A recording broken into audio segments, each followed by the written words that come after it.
Hi guys, welcome back to my YouTube channel. July is ending today at midnight. For those of you that didn't know, I'm going to walk you through everything that I read this month. I did a really good job posting like reviews and keeping you guys updated. So I'm still gonna give star ratings, but I'm also gonna try to group them by like themes and trends that I saw throughout the reads this month. Quick overview of the month. I read 13 books. Average time to finish a book was about 5 days. And then the genres that I read this month, mostly romance and fiction. Okay, so the theme that emerged this month was really bad parents. A mix of bad moms and bad dads, but overall, just bad parents. Out of the 13 books that I read, 6 of them featured some type of bad parental relationship. So let's talk about it. First, Overruled by Lana Ferguson.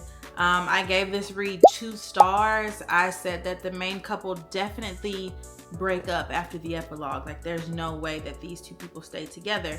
But the male main character, one of his biggest humps in his character arc was his relationship with his dad.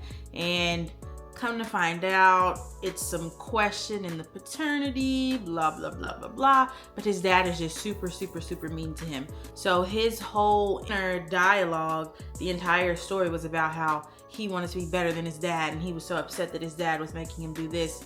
So that's also part of the reason why this didn't get such a good rating from me, is because there was nothing else going on aside from him complaining about his parents and then her being avoidant.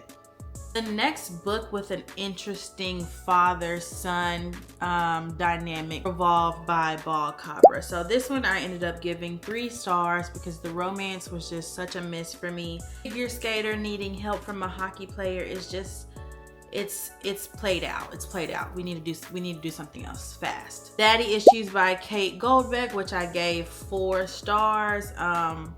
Of course she had a bad relationship with her dad. Look at the title. But this one also explored other relationships. So relationship with her mom and her mom's partner, as well as her boyfriend's daughter. So a lot of different parents playing in that book, although the only bad one in this story per se was her actual dad. Atmosphere by Taylor Jenkins Reid. This book was the first one where we start to see the role kind of switching to the mom being the bad guy. Aside from Vanessa and Joan's relationship, there's also the storyline of Frances, who is Joan's niece, and her mom, Barbara. Barbara is a bad mom. She wants to be married. She wants to have money. She feels like she struggled. Nobody's understood what it was like to be a single mother. She sends Frances away to boarding school. Ultimately, Joan comes in and becomes that mother figure for Frances. But that was the first book where I started to say, wow, like all of these books so far have had some type of parent that's up to no good. This is about B trying to kind of grow up and escape the con artist lifestyle that she lived with her mom. Over the course of the story, she makes these decisions and you start to wonder, and she starts to question, how similar are you to your mom? If you're doing the same things that she would be doing to get what you want. Obviously, their motivations were different, but ultimately, it's kind of this looking in the mirror, oh, I'm just like her, I'm doing the same thing that she's doing. So B is trying to marry into the Case family, rich family, right? The story also goes back and forth between her current timeline of trying to get into the family, as well as her past growing up with her mother and each of the men that they lived with. I felt like she didn't have enough punch to her, right? Like if your mom is some big con artist and she's been escaping for years and she's been pulling this off for years, you should be able to do a little something harder than recording a phone call or breaking into someone's house. I needed her to be just a little more wicked or something. I don't know. I gave this book 4 stars because I really did enjoy it. Pacing felt fun, but there were some elements that I just felt like were lacking and some characters that had potential to be so much more than what they were actually used for, but still a really good story nonetheless, and it was exactly what I was looking for to keep that thriller high. And then my final book in this whole bad parenting theme, we got a double whammy combo. Both the mom and the dad were up to no good. I love this book. This was probably biggest surprise of the month of July. In this one, both Lexi's mom and dad were serial killers. Now she is an adult and dealing with the repercussions of growing up with parents that killed in the night. Now for the books that I did not finish. I tried to love them, but I just couldn't. Love Letters to a Serial Killer by Tasha Coriel. At the end of my review for Matchmaking for Psychopaths, I said I was so excited to read more by this author if that's how she was writing. Picked up this one, put in my AirPods, started listening. I wasn't having a good time. Finders Keepers by Sarah Adler. I DNF'd this one at 4%. So I didn't even really read long enough to have an opinion to say whether or not this could have gone up or down. But sometimes you just don't want to read something, and I didn't want to read that. I DNF'd this one at 35%. I typically do enjoy a billionaire romance, but this one just felt yucky. Lynn is just such a hit or miss for me, and this one was a miss. We've talked about bad parents, DNFs. Let's talk about books that I actually finished, but they let me down. With the Vengeance by Riley Sager, I gave this 1 star. I don't know why I keep trying to read his books. It feels like I have something to prove to myself or to someone else, but I never like them, so I'm done. My history with him is so bad, and yet when a new one comes out, I pick it up. Then I read The Perfect Divorce, the follow-up to The Perfect Marriage. 1 star by the way. Who asked for this? Because I'm upset with you. Come and Get It, Kylie Reed. We know, we've talked about this one enough. 2 stars.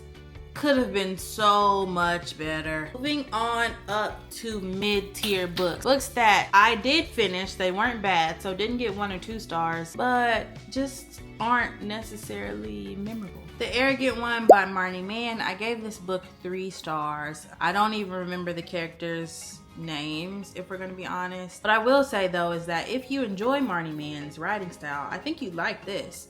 But if you have never read her books before, do yourself a favor and read something else, because she's great. She's great, but this one just wasn't the best for me. The Illusion of Power by J.L. Seegers. I gave a 3.5, but I rounded up for the sake of the Goodreads ratio and the fact that I love J.L. Seegers, but I did not love this book. I think that's just a personal preference. Here's that preference. I like the way that she writes couples, 2 people, and the POV and the back and forth. I just think she does that so well, and you can feel yourself falling in love through both perspectives of both characters. When you invited a third party into this book, I feel like that messed up the writing formula a little bit, so everything didn't necessarily work for me in the same way.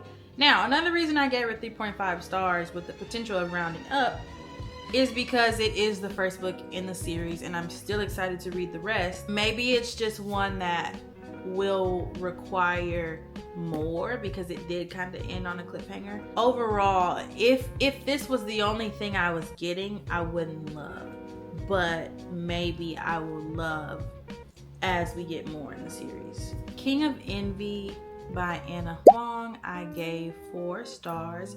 I really liked Vuk and Ayana. They had their cute moments, and Vuk was your typical, morally gray, teetering on black male main character, but I didn't feel like there was any romance between them where I could look back and say, oh, I remembered when they did that.